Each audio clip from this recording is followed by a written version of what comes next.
Salutări iubitori de bancuri! Ce mai faceți? Sper că v-a amuzat acest banc.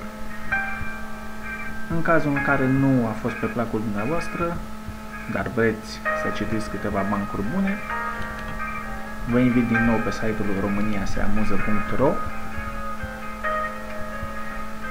unde veți găsi o grămadă de lucruri haioase care să vă facă ziua mai bună și să vă aducă un zâmbet pe buze. O zi cât mai plăcută tuturor!